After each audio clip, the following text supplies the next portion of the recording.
começando a nossa 7ª aula do telecurso de Introdução à Ciência Política. O tema de hoje, influência, poder e autoridade.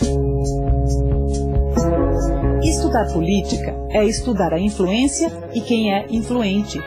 A palavra, às vezes, pode ser confundida com o conceito de poder, mas quem usa o poder, usa a coerção, e quem usa a influência, usa o convencimento.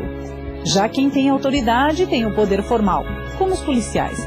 Estes conceitos não se aplicam apenas à polícia, mas é neste campo que eles mais interagem. Olá, professor, tudo bem? Tudo bem, com você, Débora? Tudo jóia. Vamos começar falando de influência. Afinal, em se tratando do mundo, do universo político, o que é influência nesse contexto? Influência é uma variação do poder. O que é o poder? É a capacidade que alguém tem de conseguir que outras pessoas façam aquilo que esse que tem poder espera que seja feito. A influência é exatamente isso. Tanto que há um livro do professor Harold Lasser em que ele define a política como o estudo da influência e dos que têm influência. Qual a diferença entre influência e poder?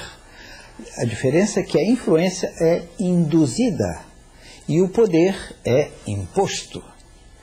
O poder do Estado, por exemplo, que se impõe a todos os cidadãos, é um poder monopolístico, é um poder que só o Estado exerce. Por quê? Porque só o Estado tem o monopólio do uso da força. A influência pode ser obtida por outros meios. A influência pode ser produto, por exemplo, de um prêmio ou de um castigo. Um indivíduo que diz, olha, se você votar em mim, eu dou uma compensação para você. Isso aí é o que? A manipulação do voto e da vontade do eleitor. Isso é uma das mais deletérias, das piores formas de influência que se conhece na democracia. Mas a democracia, como outros regimes, é feita da vida cotidiana. E por isso, tanto a influência quanto o poder se exercem sobre as pessoas. Quanto mais desenvolvida a democracia, menor é o poder de influenciar o voto, a conduta e o desejo das pessoas. É importante mesmo que nós façamos essa distinção entre poder e poder público? Por quê? É uma distinção muito sutil. O poder público, aquilo que nós chamamos o poder público, é o poder do Estado. O que significa o poder do Estado?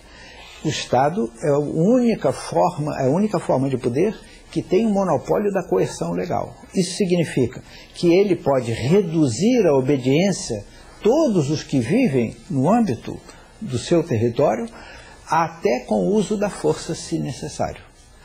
A influência, ao contrário, né? Não se pode usar a força, não se pode usar a coerção, não se pode usar a coação para se obter o efeito desejado. Essa é a diferença entre o poder do Estado, que é o poder que tem o monopólio da coerção legal, e a influência que qualquer cidadão pode ter.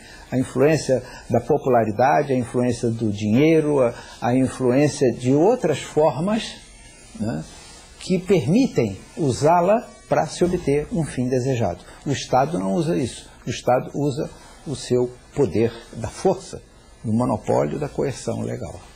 Qual o conceito de autoridade? Autoridade é o poder legalmente investido pelo Estado e legitimamente exercido. Essa é a definição de autoridade. Por que o poder legalmente investido? Porque o poder só pode ser investido democraticamente através de uma delegação legal. Então, alguém que é nomeado legalmente passa a ter uma autoridade que ele exerce em nome do Estado. Um funcionário público, por exemplo, né, ou uma outra instituição do Estado, como a polícia, etc., exercem uma autoridade delegada pelo Estado.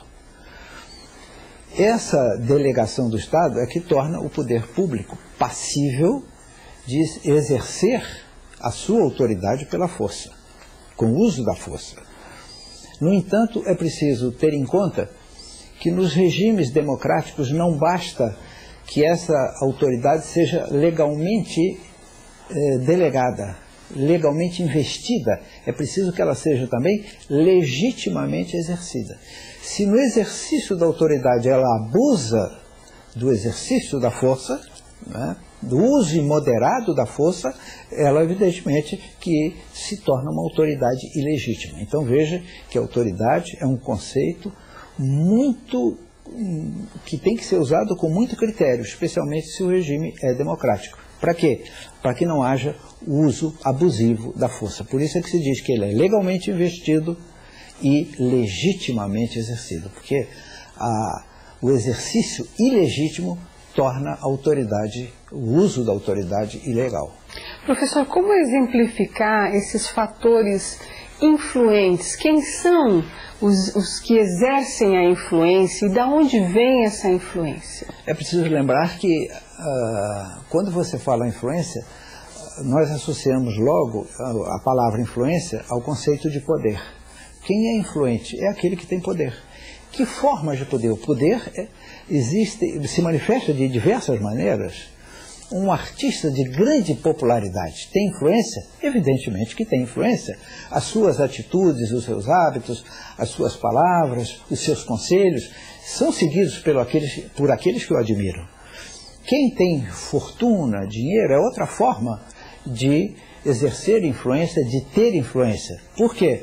Porque ele pode promover não só a acumulação do capital em seu próprio benefício, como ele pode promover também, usar esse recurso para obter que outros adotem a atitude que ele espera que adote. Quem faz, por exemplo, um patrocínio de uma exposição, o patrocínio de um espetáculo esportivo atrai o interesse das pessoas. Isso tudo envolve dinheiro, isso tudo envolve poder, e tudo isso envolve influência. Então, é influente aquele que tem alguma forma de conhecimento, de habilidade, de aptidões que os demais não têm. Você pode falar em poder religioso ou influência religiosa, você pode falar em poder intelectual ou influência intelectual, poder artístico, influência artística. Os instrumentos são os mais diversos. Os mais diversos. Autoridade. Quem tem autoridade necessariamente sempre terá o poder e a influência? Não. A autoridade, se é ilegitimamente exercida, ou seja, se é exercida com abuso, transforma a autoridade, o exercício dessa autoridade em algo ilegal. Por quê? Porque no Estado de Direito, até o exercício da autoridade tem que ser regulado pela lei. Se ele exerce essa autoridade além dos limites que a lei lhe concede, ele perde essa autoridade. Por quê? Porque torna ilegítimo o seu poder. Então veja,